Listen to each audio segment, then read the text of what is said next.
Good morning, everybody. Welcome to today's devotion for December 31st. Happy New Year's Eve. Today's devotion is titled Resolving to Do Less. The Bible reading is from John chapter 15, verses 4 to 12. Remain in me, as I also remain in you. No branch can bear fruit by itself. It must remain in the vine. Neither can you bear fruit unless you remain in me. I am the vine. You are the branches. If you remain in me and I in you, you will bear much fruit. Apart from me, you can do nothing. If you do not remain in me, you are like a branch that is thrown away and withers. Such branches are picked up, thrown into the fire, and burned. If you remain in me and my words remain in you, ask whatever you wish, and it will be done for you. This is to my Father's glory, that you bear much fruit, showing yourselves to be my disciples. As the Father has loved me, so have I loved you. Now remain in my love. If you keep my commands, you will remain in my love, just as I have kept my Father's commands and remain in his love. I have told you this so that my joy may be in you and that your joy may be complete. My command is this: love each other as I have loved you.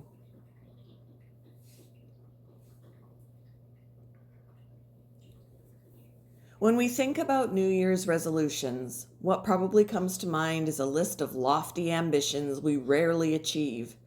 80% of New Year's resolutions are already abandoned by mid-February. Author Amy Wilson suggests a better idea might be to reject entirely the idea that we have to fix ourselves before our lives can get better.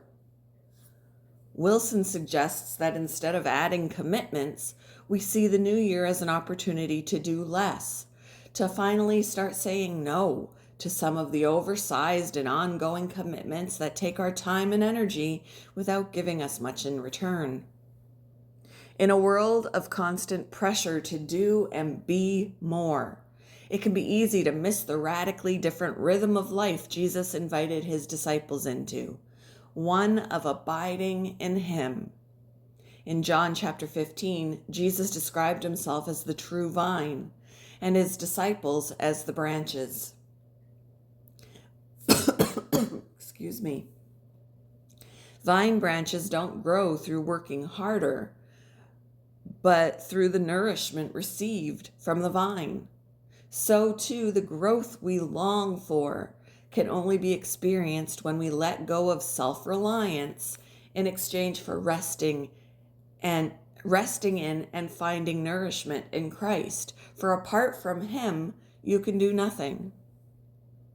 Through Jesus, we have hope for a life of less anxiety, less striving, and more resisting in God's love and letting it flow to those around us.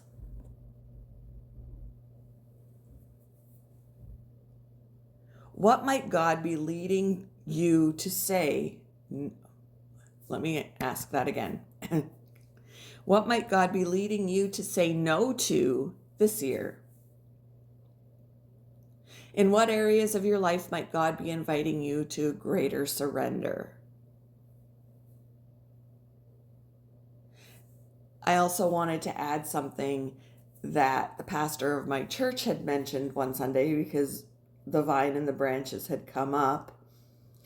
And, as long as the branch is connected to the vine, it's thriving, it can produce. But if it's disconnected, it eventually withers away, right? Well, he used coffee as an example. Not many of us like lukewarm coffee or room temperature coffee. We like iced coffee, or we like hot coffee, right? But you take that coffee away from its source for too long, take the hot coffee away from the burner, it eventually gets cooler and cooler and cooler until it's room temperature.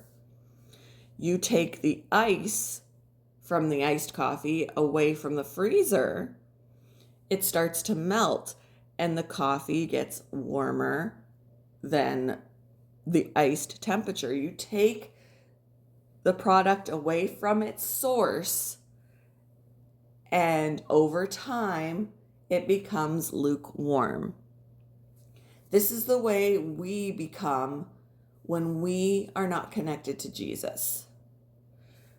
The longer we stay disconnected, the more lukewarm and discontent, or I'm looking for the proper words, but we just indifferent. The more indifferent we become because we are no longer connected to the source. If that makes sense. So stay connected. I find that when I stay connected, my well-being, I feel so much better. And when I do end up disconnecting for whatever reason, it doesn't feel right.